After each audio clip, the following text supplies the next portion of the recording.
Hey hello welcome to chemistry and talk. कैसे हैं आप लोग? देखिए, बहुत बार स्टूडेंट्स के माइंड में ये क्वेश्चन आता है, अक्सर उन बच्चों के दिमाग में ये क्वेश्चन आता है जो अभी अभी 10th स्टैंडर्ड पास करके 11th स्टैंडर्ड में गए हैं, या उन स्टूडेंट्स के दिमाग में आता है जिन्होंने कभी 11th 12th में या ग्रेजुएशन में अपनी पढ़ाई ढंग से नहीं करी और अब उन्हें ये एहसास हो रहा है कि अब हमें केमिस्ट्री की दुनिया में चले जाना चाहिए, हमें दोबारा अपने बेसिक्स को क्लियर करना चाहिए।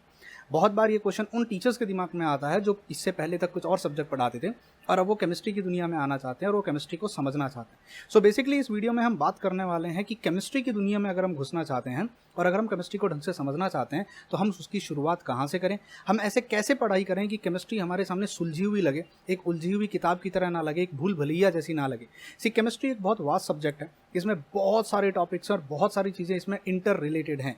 अगर आपको वो रिलेशन ढंग से समझ में नहीं आता है, अगर आप ढंग से चैप्टर्स को नहीं पढ़ते हैं तो एक चैप्टर के बाद जो दूसरे चैप्टर का लिंक है वो आपसे मिस हो जाता है। बहुत बार बच्चे ये मिस्टेक करते हैं कि जब वो 10th स्टैंडर्ड से 11th स्टैंडर्ड में चले जाते हैं तो इस लिंक में पढ़ाई नहीं करते और इसमें प्रॉब्लम ये होती है कि उन्हें कभी समझ में ही नहीं आता कि केमिस्ट्री में बेसिकली चल क्या रहा है। तो इस पर्टिकुलर वीडियो में मैं आपको बताने वाला हूँ कि किस लिंक में आपको पढ़ाई करनी है, किस चैप्टर के बाद क्या पढ़ाई करनी है। ये वीडियो आप प्लीज़ शेयर कीजिएगा उन स्टूडेंट्स तक जो अभी 10th स्टैंडर्ड पास करके 11th स्टैंडर्ड में गए हैं, या उन हर एक स्टूडेंट के साथ जो अपना बेसिक्स क्लियर करना चाहते हैं और जो एकदम बेसिक से दोबारा अपनी केमिस्ट्री को रीऑर्डर करके या रीअरेंज करना चाहते हैं। देखिए, जब भी आप केमिस्ट्री में आते हो तो सबसे इंपॉर्टेंट 4 टॉपिक होते हैं जिनको मैं इसकी स्पाइनल कॉर्ड कहता हूँ, केमिस्ट्री की रीढ़ की हड्डी कहता हूँ। ये 4 टॉपिक आपको सबसे पहले पढ़नी चाहिए, जिसमें नंबर 1 टॉपिक आपके पास आता है जिसको कहा जाता है मोल कॉन्सेप्ट एंड स्टोइकियोमेट्री।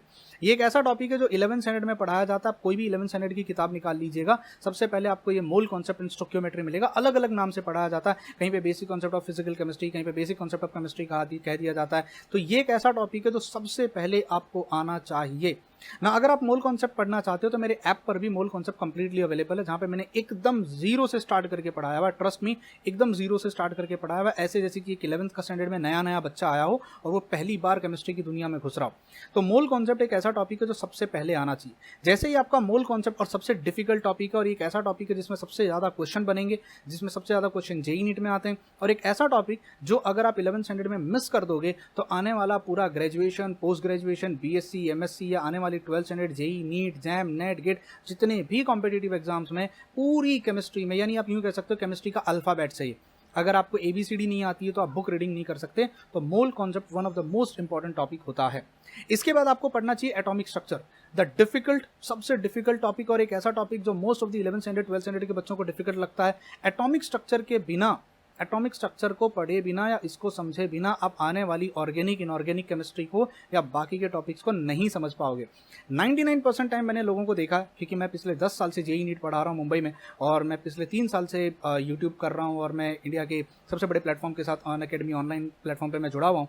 मैंने यूजुअली देखा है एटॉमिक स्ट्रक्चर बच्चे लास्ट में पढ़ते हैं, यूजुअली टीचर्स एटॉमिक स्ट्रक्चर को लास्ट में पढ़ाया जाता है, लेकिन ये सही नहीं है। क्योंकि जब तक आपको एटम के बारे में नहीं पता होगा, जब तक आपको electron, proton, shell, subshell, quantum number, आपको ऑर्बिटल्स के बारे में नहीं समझ में आएगा, तब तक आप आने वाले कोई भी टॉपिक को ढंग से नहीं समझ पाओगे। आप ये मान लेना कि एटॉमिक स्ट्रक्चर आपको एक नई दुनिया का दरवाजा खोल के देगा, ये आए बिना आप आगे नहीं पढ़ सकते। मैं क्वांटम केमिस्ट्री की बात नहीं कर रहा हूँ, मैं एटॉमिक स्ट्रक्चर एंड थोड़ा बहुत ऑर्बिटल क्वांटम नंबर्स की बात कर रहा हूं, जो कि बहुत इंपॉर्टेंट। जैसे ही आपका एटॉमिक स्ट्रक्चर पढ़ के खत्म होगा, एटॉमिक स्ट्रक्चर के बाद अगला जो सबसे इंपॉर्टेंट टॉपिक होता है वो है पीरियोडिक टेबल।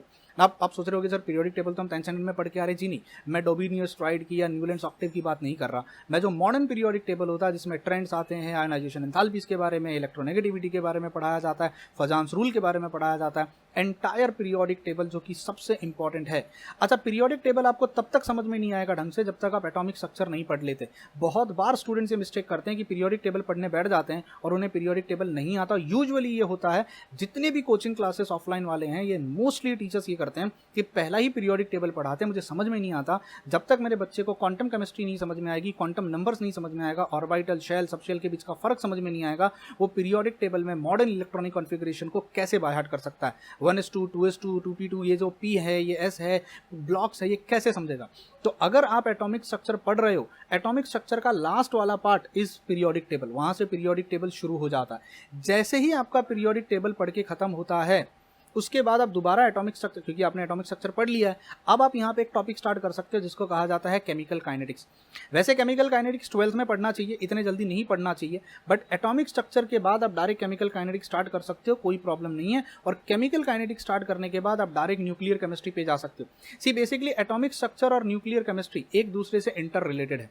एटम के अंदर न्यूक्लियस होता है, तो जब आपने एटम पढ़ लिया तो अब न्यूक्लियस पढ़ने की बारी आती है। बस प्रॉब्लम ये हो जाती है कि एटम और न्यूक्लियस के बीच में काइनेटिक्स एक बहुत इंपॉर्टेंट रोल प्ले करता है। अगर आपको first order kinetics, second order kinetics, zero order kinetics, half life time ये सब नहीं पता होगा तो न्यूक्लियर केमिस्ट्री के न्यूमेरिकल सॉल्व करना डिफिकल्ट हो जाता है। इसीलिए मैं कहूँगा एटॉमिक स्ट्रक्चर जब पढ़ के हो जाए और अगर आप न्यूक्लियर केमिस्ट्री पढ़ना चाहते हो उससे पहले काइनेटिक्स। अब जरूरी नहीं है कि एटॉमिक और पीरियोडिक के बाद डायरेक्ट आपको यहाँ जाना है, ये सिर्फ लिंक है। अगर आपने एटॉमिक मोल कॉन्सेप्ट पढ़ लिया, एटॉमिक स्ट्रक्चर पढ़ लिया, पीरियोडिक टेबल पढ़ लिया, आप चाहते हो न्यूक्लियर और काइनेटिक्स बाद में पढ़ें, आप बाद में पढ़ सकते हो, लेकिन मेक श्योर करना बिना एटॉमिक पढ़े न्यूक्लियर नहीं पढ़ सकते और बिना काइनेटिक्स पढ़े आप न्यूक्लियर नहीं पढ़ सकते। बीच में ब्रिजिंग जो लिंक है जोड़ने वाला वो केमिकल काइनेटिक्स होता है, जो कि 12th स्टैंडर्ड में पढ़ाया जाता है। केमिकल काइनेटिक्स को 12वीं में पढ़ाया जाता है ना। जैसे ही आपका पीरियोडिक टेबल खत्म हो जाए, आपकी मर्जी, आप केमिकल काइनेटिक्स, न्यूक्लियर केमिस्ट्री अभी पढ़ना चाहते हो लाइन में इसी के बाद, पर मैं कहूँगा कि इसको बाद में पढ़ना तो ज़्यादा बेटर होगा, इतनी जल्दबाजी मत करना केमिकल काइनेटिक्स और न्यूक्लियर केमिस्ट्री में।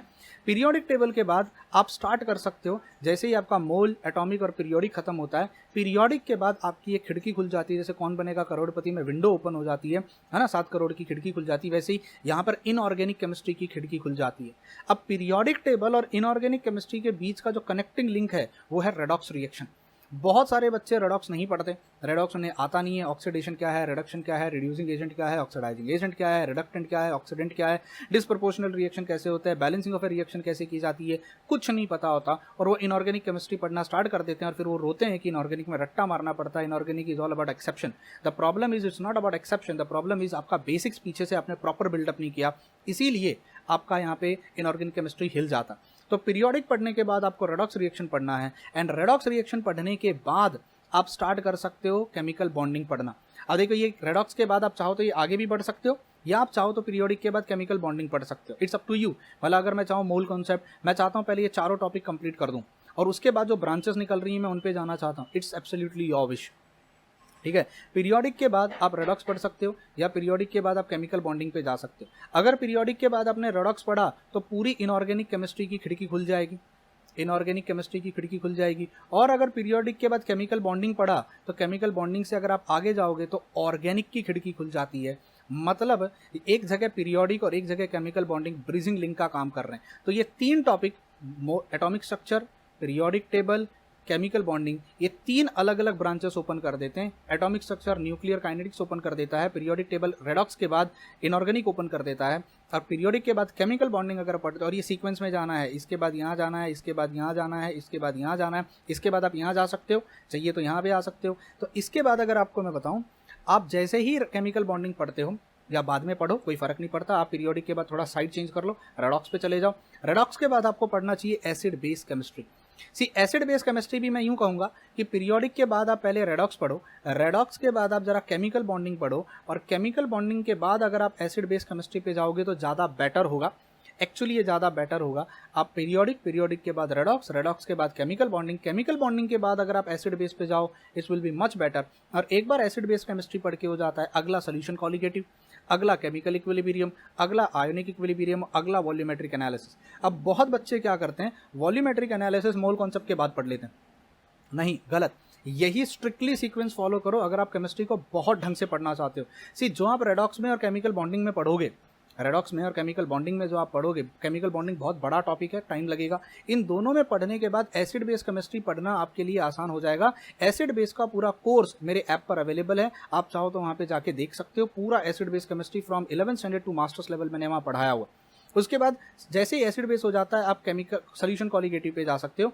वैसे सोल्यूशन कॉलिगेटिव आपने सिंस एटॉमिक मोल कॉन्सेप्ट पढ़ लिया तो सोल्यूशन कॉलिगेटिव पढ़ना बहुत आसान हो जाता है। अब इसके पहले एसिड बेस इसलिए पढ़ना होता है क्योंकि सोल्यूशन एंड कॉलिगेटिव जब आप पढ़ोगे तो pH, pOH, molarity, normality, molecular weight, molar weight, इसके लिए आपको एसिड बेस का कॉन्सेप्ट आना चाहिए। इस एसिड का मोलार वेट कितना होता है, उसका इक्विवेलेंट वेट कितना होता है। अगर ये आपको नहीं पता तो सोल्यूशन एंड कॉलिगेटिव आपके लिए थोड़ा डिफिकल्ट हो जाएगा। एक बार आपका सोल्यूशन कॉलिगेटिव हो जाता है आप जा सकते सकते हो केमिकल इक्विलिब्रियम पे। बिना इन दोनों टॉपिक को पढ़े केमिकल इक्विलिब्रियम कभी स्टार्ट मत कीजिएगा, आपको बहुत डिफिकल्टी हो जाएगी। रटना बहुत आसान है पर समझ लिंक नहीं समझ में आएगा। केमिकल के बिना आयोनिक मत स्टार्ट कीजिएगा, और आयोनिक से पहले इसीलिए सोल्यूशन कॉलिगेटिव करवाया जाता है ताकि आपको कॉन्सेंट्रेशन टर्म्स अच्छे से समझ में आ जाएं, मोलैरिटी, नॉर्मेलिटी, मोल फ्रैक्शन, क्योंकि उसका डायरेक्ट एप्लीकेशन आप आयनिक इक्विलिब्रियम में करते हो। आयनिक इक्विलिब्रियम में आते आते जो चीज़ें आपने यहाँ इन 2-3 टॉपिक्स में पढ़ी हैं वो एडवांस लेवल की हो जाती हैं, और जैसे ही आप आयनिक इक्विलिब्रियम जाते हो वॉल्यूमेट्रिक एनालिसिस वहीं पे स्टार्ट हो जाता है, क्योंकि आयनिक इक्विलिब्रियम पढ़ते पढ़ते आप वहाँ पे पढ़ोगे ग्रुप एनालिसिस, सल्यूबिलिटी प्रोडक्ट, और वहीं से आपका वॉल्यूमेट्रिक एनालिसिस स्टार्ट हो जाता है। आप आयनिक इक्विलिब्रियम में पढ़ोगे pH of A solution, strong acid, strong base, weak acid, weak base, mixing of acid, mixing of base, acid and base का टाइट्रेशन, सारा पार्ट वहीं पे। तो ये आयोनिक इक्विलिब्रियम आपको तब तक समझ में नहीं आएगा जब तक एसिड बेस नहीं आए। ये सीक्वेंस है, प्लीज इस सीक्वेंस को फॉलो कीजिएगा। अब इस सीक्वेंस में मैं आपको बता दूं, एसिड बेस केमिस्ट्री मेरे ऐप पे अवेलेबल है, केमिस्ट्री एंड का जो हमारा ऐप है, सॉल्यूशंस एंड कॉलिगेटिव हमारे ऐप पर अवेलेबल है, केमिकल इक्विलिब्रियम हमारे ऐप पर अवेलेबल है, आयोनिक इक्विलिब्रियम हमारे ऐप पर अवेलेबल है, यहाँ मोल कॉन्सेप्ट हमारे ऐप पर अवेलेबल है। मतलब अगर आप मोल कॉन्सेप्ट पढ़ो और उसके बाद आप डायरेक्ट इनको पढ़ना स्टार्ट करो। केमिकल बॉन्डिंग अभी तक हमने नहीं बनाया है, we are running with the topic, हम आने वाले टाइम में शायद बना देंगे। जब समय मैं वीडियो शूट कर रहा हूँ उस समय अभी तक अवेलेबल नहीं है, मे भी आने वाले टाइम में हम आपके लिए अवेलेबल करा देंगे। तो ये पूरा सेक्शन हमारे ऐप पे अवेलेबल है, आप यहाँ से जाके पढ़ सकते हो। सी जैसे ही आपका वॉल्यूमेट्रिक एनालिसिस हो जाता है, ये पूरी इनऑर्गेनिक केमिस्ट्री। अब बच्चे सोच रहे होंगे कि अगर इनऑर्गेनिक केमिस्ट्री स्टार्ट होगी तो ब्लॉक्स पढ़ लेते हैं। जी नहीं, ब्लॉक्स मत पढ़ना। इससे पहले केमिकल बॉन्डिंग पढ़ना, ये रेडॉक्स के बाद केमिकल बॉन्डिंग के बाद आप यहाँ चले गए, अगर आप ये पूरा पढ़ा, फिर दोबारा यहाँ पे आइएगा, और यहाँ आने के बाद अगला आप अच्छा वॉल्यूमेट्रिक एनालिसिस के बाद आप फेज इक्विलिब्रिया पढ़ सकते हो। वैसे फेज इक्विलिब्रिया 11-12 में नहीं होता है, ये बीएससी एमएससी का टॉपिक होता है। तो बहुत सारे बच्चों को फेज इक्विलिब्रिया इसलिए भी नहीं समझ में आता क्योंकि उन्हें आयनिक और केमिकल इक्विलिब्रियम ढंग से नहीं पता होता। तो फेज इक्विलिब्रिया या फिजिकल इक्विलिब्रिया, इसलिए मैंने उसको रेड कलर से लिखा है। ये 11-12 का टॉपिक नहीं है, ये बीएससी एमएससी के बच्चों का टॉपिक है, ठीक है। फेज इक्विलिब्रिया के बाद आप दोबारा आइएगा केमिकल बॉन्डिंग, क्योंकि आपने ऑलरेडी केमिकल बॉन्डिंग पहले पढ़ी थी। अब केमिकल बॉन्डिंग से लिंक जो निकलता है वो निकलता है कोऑर्डिनेशन केमिस्ट्री का। 90% बच्चे ऐसे करते हैं कि उन्हें केमिकल बॉन्डिंग नहीं आती है, हाइब्रिडाइजेशन नहीं पता होता है, वीबीटी नहीं पता होती है, और वो डायरेक्ट कोऑर्डिनेशन केमिस्ट्री को पढ़ना स्टार्ट करते हैं, और वहीं पर वो फेल हो जाते हैं। वहीं पर वो सबसे बड़ी गलती करते हैं कि बिना केमिकल बॉन्डिंग, बिना पीरियोडिक टेबल, बिना एटॉमिक स्ट्रक्चर, बिना मोल कॉन्सेप्ट पढ़े अगर आप डायरेक्ट कोऑर्डिनेशन केमिस्ट्री को स्टार्ट करोगे, आपको नहीं समझ में आने वाली है। तो ये तो हो गया कोऑर्डिनेशन। एक बार आपका कोऑर्डिनेशन केमिस्ट्री पढ़ के हो जाए, उसके बाद आप स्टार्ट कर सकते हो S block and P block. मतलब यूजुअली जो कोचिंग क्लासेस में टीचर्स कराते हैं कि direct S block P block पढ़ा देते हैं, वो गलत है।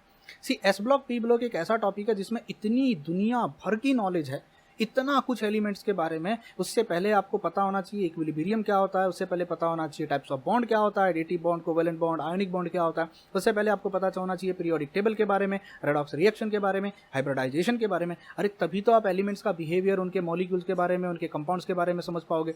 अगर आप direct S block P block पढ़ना स्टार्ट कर देते हो बिना इस पैटर्न को फॉलो किए, बिना कोऑर्डिनेशन पढ़े, बिना बॉन्डिंग पढ़े, बिना पीरियोडिक पढ़े, आपको ब्लॉक्स कभी समझ में नहीं आएगा। यही रीज़न है, आपने बहुत बार बड़े बड़े फेमस डायलॉग देखे होंगे, कोटा फैक्ट्री में भी इनऑर्गेनिक केमिस्ट्री को बदनाम करके रखा हुआ है, और ये कहा गया है कि इनऑर्गेनिक केमिस्ट्री में बहुत रट्टा मारना होता है, इनऑर्गेनिक केमिस्ट्री कुछ समझ में नहीं आती है, सब कुछ एक्सेप्शन ही एक्सेप्शन भरा हुआ है। सी मैं मानता हूँ एक्सेप्शन भरा हुआ है इनऑर्गेनिक केमिस्ट्री में, बट इनऑर्गेनिक केमिस्ट्री इतनी भी डिफिकल्ट नहीं है भाई। एक्सेप्शन भी जो आया है वो किसी लॉजिक से ही आया होगा, और लॉजिक तब समझ में आता है जब हम पैटर्न से पढ़ना स्टार्ट करते हैं। Every exception has a logic behind it, और वो लॉजिक जब आप पैटर्न से पढ़ोगे तो आपको कहानी की तरह समझ में आएगा, अच्छा ये रीज़न था, इस वजह से ये एक्सेप्शन हमको दिखाई दे रहा है। एक बार आपका ब्लॉक्स पढ़ के हो जाता है, आप कोऑर्डिनेशन पढ़ती है, कोऑर्डिनेशन के बाद आप ब्लॉक्स पढ़ना स्टार्ट कीजिएगा। ये आपसे बहुत छोटी सी रिक्वेस्ट है। सी केमिकल बॉन्डिंग और कोऑर्डिनेशन पढ़ने के बाद, अब पीरियोडिक टेबल पढ़ने के बाद एक नई खिड़की खुल जाती है ऑर्गेनिक केमिस्ट्री की। नाउ ऑर्गेनिक हम स्टार्ट कहाँ से करें, what should be the starting point? Chemical bonding is the starting point for coordination, chemical bonding is the starting point for blocks, chemical bonding is also the starting for general organic chemistry. बिना chemical bonding पढ़े अगर आप general organic chemistry पे जाओगे नहीं समझ में आएगी, और केमिकल बॉन्डिंग इन 3 टॉपिक्स के बिना आप शुरू नहीं कर सकते। इसीलिए मैंने इनको येलो कलर से यहाँ पे 4 टॉपिक्स को ड्रॉ किया। They are the backbone of entire chemistry. तो कोई बच्चा यूपीएससी की तैयारी कर रहा हो, किसी भी कॉम्पिटिटिव की तैयारी कर रहा हो, कॉम्पिटिटिव एग्जाम की, वो 11th का हो, 12th का हो, ग्रेजुएशन का हो, पोस्ट ग्रेजुएशन का हो, अगर वो केमिस्ट्री की दुनिया में आना चाहता है, इस वेब को, इस लिंक को फॉलो करना, ट्रस्ट मी, बहुत बेनिफिट होगा। और ये मैं अपने 10 साल के एक्सपीरियंस के बाद आपको यहाँ निकाल के दे रहा हूँ। 10 साल तक मैंने कोचिंग क्लासेस में, ऑनलाइन प्लेटफॉर्म पे, यूट्यूब पे बहुत जगह पढ़ाया है, और ये पढ़ाने के बाद मुझे इतना समझ में आया कि यही पैटर्न है जो फॉलो करना चाहिए। अच्छा, एक बार जनरल ऑर्गेनिक केमिस्ट्री आपका पढ़ के हो जाता है, बहुत बड़ा टॉपिक है, टाइम लगेगा, पर उसके बाद आप स्टार्ट कर सकते हो हाइड्रोकार्बन्स। अब यूजुअली मैंने लोगों को देखा है, जो 11-12 के बच्चे होते हैं, बहुत बार कोचिंग क्लासेस में direct alkane alkene alkyne start कर दिया जाता है। बच्चों को नहीं पता हाइब्रिडाइजेशन क्या होती है, बच्चे को नहीं पता टेट्राहेड्रल क्या होता है, बच्चे को नहीं पता पाई बॉन्ड क्या होता है, सिग्मा बॉन्ड क्या होता है, एटॉमिक ऑर्बिटल्स क्या होती हैं, एटॉमिक स्ट्रक्चर्स क्या होता है। डायरेक्ट ये स्ट्रक्चर लाके बच्चे के सामने खड़ा कर दिया जाता है, और एक बच्चा जो अभी अभी 11th स्टैंडर्ड में ये पढ़ के आया था कि एटम गोल होता है और इस तरीके से होता है, उसे आप आके कहोगे नहीं भैया एटम जो होता है वो ऑर्बिटल के शेप में होता है, तो उसे कैसे हाइड्रोकार्बन समझ में आएगा, उसे कैसे अल्केन अल्किन अल्काइंस की प्रॉपर्टी समझ में आएगी, उसे कैसे समझ में आएगा कि कार्बन के अंदर sp3 में s और p और 3 क्या होता है, कैसे उसे समझ में आएगा कि किस तरीके से कार्बोकैटायन कार्बोअनाइन बनता है, रिएक्टिविटी क्या होती है। तो ये टॉपिक्स पढ़े बिना आप हाइड्रोकार्बन्स को शुरू नहीं कर सकते। मैंने बहुत बार टीचर्स को देखा है, वो एक्लिप्स और स्टैगर्ड कॉन्फ़िगरेशन पढ़ा रहे होते हैं बच्चों को, वो न्यूमैन और प्रोजेक्शन फार्मूला पढ़ा रहे होते हैं बच्चों को। अरे बिना केमिकल बॉन्डिंग के आप ये कैसे पढ़ा सकते हो, बिना मॉलिक्यूलर ऑर्बिटल थियरी के, बिना बीबीटी के, बिना हाइब्रिडाइजेशन के, बिना बीएससी-पीआर थियरी के, जो कि सब केमिकल बॉन्डिंग में कवर करवाया जाता है। How can you start all this topic. और यहीं से आपकी ऑर्गेनिक खराब होनी शुरू होती है। यहीं से बच्चा ग्रेजुएशन पोस्ट ग्रेजुएशन में जाके कहता है सर ऑर्गेनिक केमिस्ट्री नहीं आती, और इसी वजह से हमें जनरल ऑर्गेनिक केमिस्ट्री को दोबारा पढ़ाना पड़ता है ना। What is general organic chemistry? 11-12 का बच्चा सोच रहा होगा ये क्या है। Actually general organic chemistry is nothing but the basic principle in organic chemistry.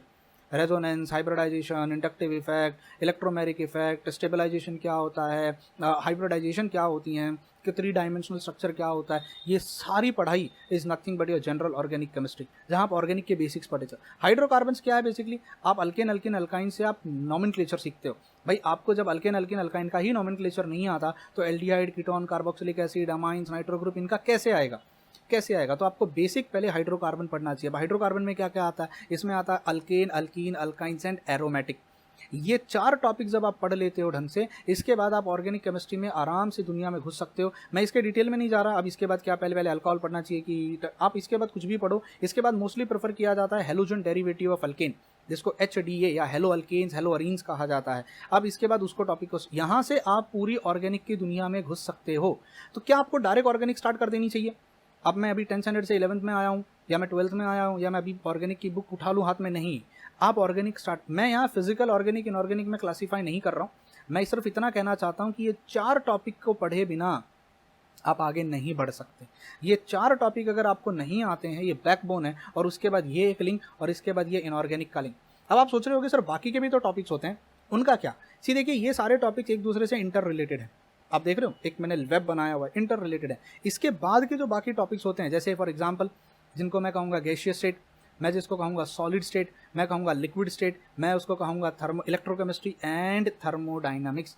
In topics का ये इंडिपेंडेंट टॉपिक्स हैं। मतलब ऐसा नहीं है कि मुझे सॉलिड स्टेट अगर पढ़ना तो ionic equilibrium, volumetric analysis, redox reaction, periodic table आना ही चाहिए, नहीं।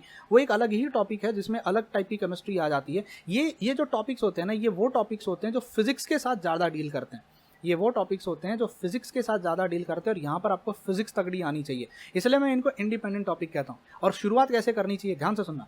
गैसियस स्टेट पढ़ना है, गैसियस के बाद सॉलिड पढ़ना है, सॉलिड के बाद लिक्विड पढ़ना है, इलेक्ट्रो पढ़ना है, और फिर थर्मो पढ़ना है। मैंने बहुत बार बच्चों को देखा है गैसियस स्टेट आता नहीं है और थर्मोडायनामिक्स शुरू कर देते हैं। यार आपको थर्मोडायनामिक्स तब तक समझ में नहीं आएगा जब तक आपको गैसियस स्टेट में Boyle's law, Charles law, Avogadro law, ideal gas, real gas क्या होती है, कंप्रेसिबिलिटी फैक्टर क्या होता है, जब तक आपको ये नहीं समझ में आएगा तब तक आपको थर्मोडायनामिक्स कैसे समझ में आएगा। दूसरी बात, बिना गैसियस स्टेट को पढ़े how can you understand solid state, because solid क्या होता है, what are intermolecular forces, hydrogen bonding, London forces, ion dipole interaction, dipole interaction, ये सब हम गैसियस स्टेट में पढ़ते हैं। तो ये लिंक है, ये लिंक, कोई भी चीज़ यहाँ पे रैंडम नहीं लिखी हुई है। गैसियस स्टेट के बाद सॉलिड स्टेट के बाद लिक्विड स्टेट के बाद इलेक्ट्रोकेमिस्ट्री के बाद थर्मोडायनामिक्स शुरू करना चाहिए। यही पैटर्न फॉलो करो तो ही समझ में आएगा। यहाँ पर एक चीज़ मैं और कहना चाहूँगा कि अगर आप लिक्विड स्टेट तक आ जाते हो, रेडॉक्स रिएक्शन ये बहुत इंपॉर्टेंट है इलेक्ट्रोकेमिस्ट्री के लिए। तो मोल कॉन्सेप्ट के बाद एटॉमिक स्ट्रक्चर, पीरियोडिक टेबल के बाद जब आप रेडॉक्स रिएक्शन पढ़ लेते हो, मैं मानता हूँ वैसे इलेक्ट्रोकेमिस्ट्री का बाकी किसी से कोई लेना देना नहीं है, बट इलेक्ट्रोकेमिस्ट्री में मोल कॉन्सेप्ट, पीरियोडिक टेबल और रेडॉक्स रिएक्शन का डायरेक्ट एप्लीकेशन होता है। तो आप अगर इलेक्ट्रोकेमिस्ट्री स्टार्ट करना चाहते हो, ये इंडिपेंडेंट टॉपिक है, अगर आप इलेक्ट्रोकेमिस्ट्री स्टार्ट करना चाहते हो तो आप रेडॉक्स रिएक्शन के बिना उसे स्टार्ट मत कीजिएगा। आपका लिक्विड स्टेट अगर एक बार पढ़ के हो जाता है तो मेक श्योर कीजिएगा आपका इससे पहले रेडॉक्स होना चाहिए। बिना रेडॉक्स को पढ़े अगर आप इलेक्ट्रोकेमिस्ट्री पे जाओगे आपको कुछ समझ में नहीं आएगा, क्योंकि फैराडेज लॉ से लेके गैल्वेनिक सेल, इलेक्ट्रोलाइटिक सेल में आपको ऑक्सीडेशन रिडक्शन के साथ डील करना है। It's all about electrochemistry, is all about redox reaction. Complete redox reaction का एप्लीकेशन है इलेक्ट्रोकेमिस्ट्री। और एक बार आपको इलेक्ट्रोकेमिस्ट्री समझ में आ गई है, फिर आप थर्मोडायनामिक्स में आराम से जा सकते हो। Thermodynamics is an independent topic. तो उम्मीद करता हूँ ये जो छोटा सा वीडियो मैंने आपको बना के दिखाया, ये वीडियो बहुत इंपॉर्टेंट है। इसे जितना हो सके शेयर कीजिएगा, जितना हो सके शेयर कीजिएगा। जो आपके छोटे बच्चे हैं, जो अभी 8, 9 स्टैंडर्ड, 10 स्टैंडर्ड में हैं, या जो अभी 11, 12 में जा रहे हैं, जो ग्रेजुएशन के बच्चे हैं, बहुत बार मैसेजेस आते हैं, सर मेरे बेसिक्स कमजोर है, मैं कहाँ से पढ़ना स्टार्ट करूँ। तो ये आपका वेब स्ट्रक्चर होना चाहिए, इसी तरीके से आपको फॉलो करना है। अब क्वेश्चन पूछा जाता है कि अगर मुझे ये सब पढ़ना है तो मैं पढ़ूं कहाँ से, किताबें कौन सी होनी चाहिए। तो मैं 3 किताबों का नाम आपके सामने देके जा रहा हूँ। ये है आपके पास KS वर्मा का बुक, जो कि यूजुअली जेई एडवांस के लिए हम रेफर करते हैं। One of the best book. अब इसकी प्रॉब्लम क्या है कि केमिस्ट्री की 6 बुक आती हैं, 2 ऑर्गेनिक की, 2 फिजिकल की और 2 इनऑर्गेनिक की। अब आप बोलोगे 6 बुक में ऐसा क्या पढ़ा है। सी यहाँ पर है ना, इन बुक्स में थ्योरी बहुत बढ़िया दी हुई है। अगर आपको थ्योरी पढ़नी है, आप पहली बार पढ़ रहे हो, आपको नहीं समझ में आ रही है चीज़ें, साइंस से डर लगता है, ये बुक बेस्ट है थ्योरी पढ़ने के लिए। थ्योरी प्लस न्यूमेरिकल्स इसमें बहुत दिए हुए हैं, मतलब यूँ समझ लो इसमें आपको सब कुछ मिल जाएगा, इसीलिए 6 बुक्स हैं ये। अब ये मैं स्टूडेंट्स को रेफर इसलिए भी नहीं करता क्योंकि ये उन बच्चों के लिए जो सेल्फ स्टडी करते हैं।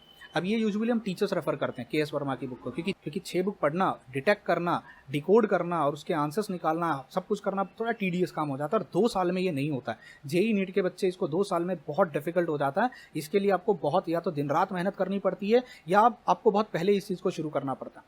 तो इसके ऑल्टरनेटिव मैं आपसे कह सकता हूँ, फिजिकल केमिस्ट्री का आप OP टंडन सर का बुक और AS सिंह सर का जो बुक आता है, अब text book of physical chemistry for competitive exam, ये बुक आप रेफर, इनकी 3 बुक आती है, एक फिजिकल की, एक ऑर्गेनिक की, एक इनऑर्गेनिक की, बस एक बुक आती है। अब इस बुक में थ्योरी भी है प्लस इस बुक में न्यूमेरिकल्स भी है। न्यूमेरिकल का मतलब मैं कह रहा हूँ MCQs एंड बाकी के सब। One of the best book, मैं खुद पर्सनली इस बुक को रेफर करता हूँ, बहुत अच्छी बुक है। अब अगर कोई बच्चा है जो एडवांस लेवल पे है, जिसको बहुत कुछ आता है, उसे सिर्फ न्यूमेरिकल प्रैक्टिस करना है, थियोरी उसने पढ़ा है, सिनॉप्सिस चाहिए सिर्फ छोटा, उसे ज़्यादा डिटेल में जाने की जरूरत नहीं, उसे ऑलरेडी बहुत कुछ उसका पढ़ के हो गया है, तो N अवस्थी सर का ये बुक आता है, नरेंद्र अवस्थी सर का बुक आता है। One of the best book है न्यूमेरिकल सॉल्विंग के लिए। इन्होंने बहुत न्यूमेरिकल MCQs यहाँ पे डाले हुए हैं, आप इस बुक को रेफर कर सकते हो। तो जिनको थ्योरी पढ़ने में इंटरेस्ट है, ये सब की थ्योरी उनको पढ़ना चाहते हो, आपको कुछ भी नहीं आता है, आप एकदम जीरो पे हो या बहुत ही पीछे हो, तो आपको KS वर्मा का बुक रेफर करना चाहिए। और ये याद रखना, इसको बहुत टाइम लगता है पढ़ने में। बुक एक चैप्टर का आप सोचिए, 6 बुक, 2 बुक फिजिकल केमिस्ट्री की बनाई हुई है, मतलब इतना क्या डाला होगा। और एक बुक में कम से कम भी नहीं तो 600, 700, 800 पेजेस होते हैं, मतलब 1500 पन्नों में 1500 या ऑलमोस्ट 1700 पेजेस, 1700 पेजेस में फिजिकल केमिस्ट्री को कवर किया है। ऑन दी कॉन्ट्ररी, आप अगर ये बुक लेते हो, ये बुक में ऑलमोस्ट 1000-1200 पेजेस होते हैं, पर फिजिकल केमिस्ट्री एंटायर कवर हो जाती है एक ही बुक में, 11th की भी और 12th की भी। एक ही बुक में 11th और 12th दोनों कवर हो जाती हैं। यहाँ पर भी फिजिकल 1, फिजिकल 2 अगर आप देखोगे, ये दोनों में पार्ट 1, पार्ट 2, इसमें एंटायर फिजिकल केमिस्ट्री कवर हो जाती है 11th स्टैंडर्ड और 12th स्टैंडर्ड की। नरेंद्र अवस्थी सर की फिजिकल केमिस्ट्री की एक ही बुक आती है, जिसमें आपको सारे चैप्टर्स के न्यूमेरिकल मिल जाएंगे, आप वहाँ से प्रैक्टिस कर सकते हो। तो उम्मीद करता हूँ ये वीडियो आपको बहुत काम आया होगा। प्लीज़ मुझे कमेंट करके बताना अगर आपके पास कोई भी डाउट है। I will be really happy to reply your questions, your comment. और अगर मुझे ऐसा लगा कि आपने ऐसा कोई क्वेश्चन पूछा जिसमें मुझे एक वीडियो बना के आपको बता देना चाहिए, समझा देना चाहिए, I will be really happy to make a video on that, ताकि आप लोगों तक राइट डायरेक्शन में राइट गाइडेंस पहुंचे। हमारी यहाँ की प्रॉब्लम यह है कि राइट गाइडेंस हमारे पास नहीं है। लैक ऑफ गाइडेंस होने की वजह से बच्चे जो होते हैं यूजुअली 2 साल 3 साल पढ़ते हैं और फिर केमिस्ट्री से नफरत करते हैं और नफरत करना स्टार्ट कर देते हैं। Because it's not the problem is not with the subject, problem chemistry की नहीं है, प्रॉब्लम है केमिस्ट्री को ढंग से पढ़ाने वालों की या ढंग से पढ़ने वालों की। अगर आप ढंग से पढ़ाने वाला अगर आपको अच्छा नहीं मिले या अगर आप उसे ढंग से नहीं पढ़ेंगे तो केमिस्ट्री डिजास्टर्स हो सकती है, केमिस्ट्री एक मॉन्स्टर की तरह हो सकती है, क्योंकि केमिस्ट्री इतनी वास्ट है, इसको याद करना, समझना ये तभी पॉसिबल है जब आप उसे पिक्चर की तरह पढ़ोगे, लिंक लगा के पढ़ोगे। जैसे आप वेब सीरीज देखते हो, 1 एपिसोड, 2 एपिसोड, 3 एपिसोड, 4 एपिसोड। अगर आपने नहीं देखा तो मैं बता दूं, डार्क अगर आपने एक मूवी देखी हो, डार्क एक वेब सीरीज आई हुई है जिसमें टाइम ट्रेवल के बारे में सिखाया हुआ है, तो केमिस्ट्री डार्क की तरह है। कब कहाँ क्या चल रहा है, कब पीछे है, कब आगे है, कब कौन किधर है, कब कौन फ्यूचर से आएगा, कब कौन सा एक्सेप्शन आ जाएगा, ये तभी समझ में आएगा अगर आप उसे सिक्वेंशली देखोगे और सिक्वेंशली पढ़ोगे। तो आई होप ये वीडियो आपके लिए यूजफुल होगा। प्लीज़ इस वीडियो को टीचर्स तक, स्टूडेंट्स तक, आपके फ्रेंड्स, भाई बहनों तक पहुँचाना, ताकि ज़्यादा से ज़्यादा तो लोगों तक ये वीडियो पहुँच सके। एंड अगर चैनल को अभी तक आपने सब्सक्राइब नहीं किया तो प्लीज़ चैनल को सब्सक्राइब कर देना और बेल आइकन बटन को हिट कर देना। Let's meet in the next video. Till then bye bye, take care and God bless you all.